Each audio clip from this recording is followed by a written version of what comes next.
Oke, selamat datang kembali di Deep Dive kita. Kali ini kita punya analisis pasar Bitcoin yang, wah, menarik banget nih. Udah Anda bagiin ya. Nah, misi kita sekarang adalah ngebongkar poin-poin kuncinya buat Anda semua. Fokusnya jelas.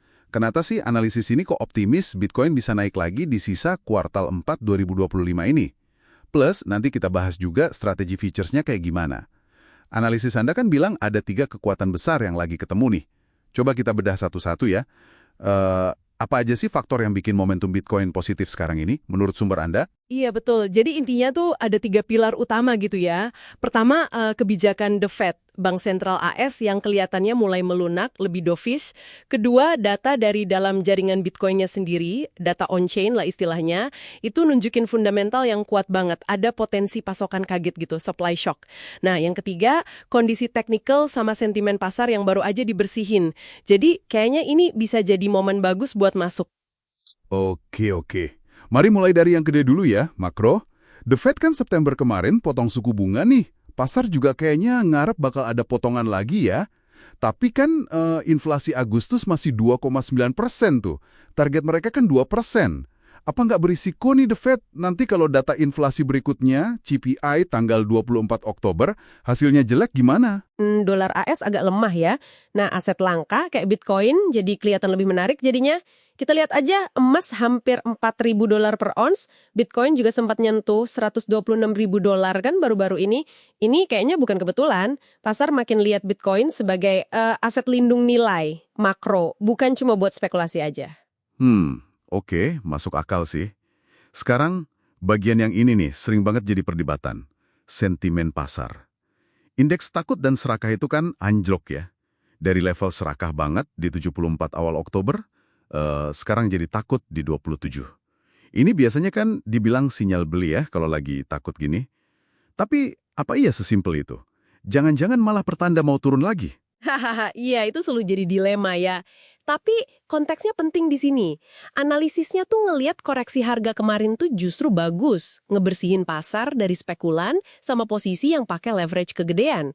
Jadi pas sentimen turun ketakut setelah pembersihan kayak gini, nah menurut analisis ini itu malah sering jadi sinyal dasar harga yang kuat. Sinyal beli kontrarian gitu. Ditambah lagi, dominasi Bitcoin BTCD itu naik loh di atas 60%. Itu kan artinya pangsa pasar Bitcoin dibanding kripto lain makin gede. Tafsirannya, ya modal itu lagi pada lari ke Bitcoin, dianggap lebih aman gitu di tengah pasar kripto saat ini. Oke. Jadi koreksi kemarin malah dianggap sehat ya? Membersihkan penumpang gelap gitu istilahnya. Nah, terus gimana soal data on-chain tadi? Data dari dalam jaringannya. Apa yang paling kelihatan di situ? Nah, di sini nih argumen bullishnya makin kuat menurut analisis ini. Ada potensi yang namanya supply shock atau guncangan pasokan. Kenapa? Soalnya jumlah Bitcoin yang disimpan di bursa-bursa terpusat itu anjlok banget. Terendah dalam 6 tahun terakhir. Bayangin, sekitar 15 miliar dolar nilai Bitcoin ditarik dari bursa cuma dalam 2 minggu awal Oktober kemarin. Wow, 15 miliar dolar. Gede banget itu. Iya, gede banget. Nah, ini ditafsirkan sebagai tanda kuat kalau pasokan yang siap dijual itu makin tipis. Kenapa? Karena investor mindahin Bitcoin mereka ke penyimpanan jangka panjang. Istilahnya di hodl gitu. Logikanya kan kalau barangnya makin dikit di pasar ya tekanan jual makin kecil. Harga lebih gampang naik. Ada data lain juga yang dukung ini sih.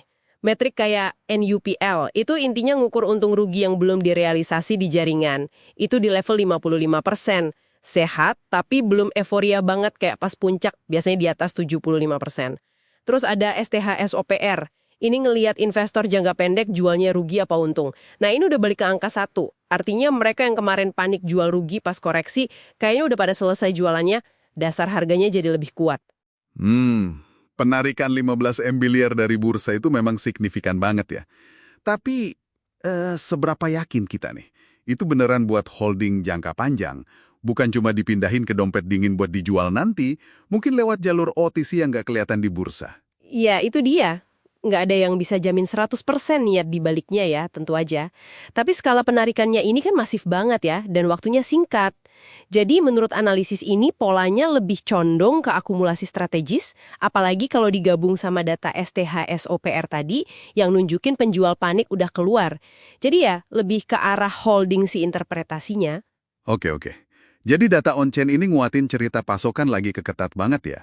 Nah sekarang, gimana kondisi teknikal harga Bitcoin-nya sendiri? Melengkapi gambarannya nggak? Secara teknikal, iya, mendukung juga.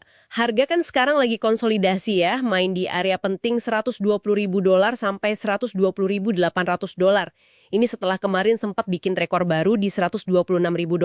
Support pentingnya ada di sekitar $118.500 sampai $120.000. Nah, kalau resisten di $126.000 itu bisa ditembus lagi, analisis ini ngelihat target berikutnya bisa lumayan jauh, mungkin ke area $148.500 sampai $150.000 di akhir tahun ini. Wow, lumayan ya targetnya. Oke, jadi kita udah lihat nih, ada pertemuan faktor makro, on-chain yang kuat, sentimen udah di-reset, plus teknikalnya juga mendukung. Kalau gitu, rekomendasi trading spesifiknya gimana nih dari analisis ini? Buat yang main futures misalnya. Ya, rekomendasinya itu cenderung buat buka posisi beli ya, atau long, di pasar berjangka. Strateginya gini, coba masuk di sekitar harga sekarang, mungkin di $121.000. Kalau harga turun lagi ke area support, $118.500 sampai $120.000, itu bisa jadi kesempatan buat nambah posisi, tapi ya pelan-pelan. Yang paling penting, manajemen risiko. Pasang stop loss. Analisis ini nyaranin kalau harga tutup harian di bawah $117.000, ya udah keluar dulu, batasi kerugian. Target profitnya bisa diambil bertahap, mungkin di $125.500, terus $135.000, dan target terjauhnya di $148.000 tadi. Nah, ini penting banget nih. Bitcoin kan terkenal liar ya gerakannya. Apalagi dekat-dekat rilis data penting kayak CPI tanggal 24 Oktober nanti, terus ada pertemuan FOMC, The Fed juga tanggal 28-29 Oktober. Gimana saran manajemen resikonya biar lebih aman? Tepat sekali, itu krusial banget. Pertama, leverage-nya jangan gede-gede. Analisis ini sangat menyarankan maksimal pakai 3x sampai 5x aja, jangan lebih. Kedua, yaitu tadi, harus siap mental sama volatilitas ekstra pas dekat tanggal-tanggal rilis data ekonomi penting atau pas The Fed rapat. Kejadian kayak gitu bisa bikin pasar gerak cepat banget naik atau turun, jadi stop loss itu wajib hukumnya. Oke, jadi rangkumannya nih buat Anda yang dengerin, analisis ini intinya bilang, ada kombinasi unik nih sekarang.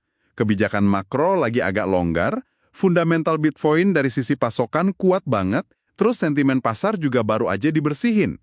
Nah, kombinasi ini katanya sih ngebuka potensi buat Bitcoin lanjut naik lagi di sisa tahun 2025 ini. Koreksi yang kemarin itu malah dianggap peluang bagus buat masuk.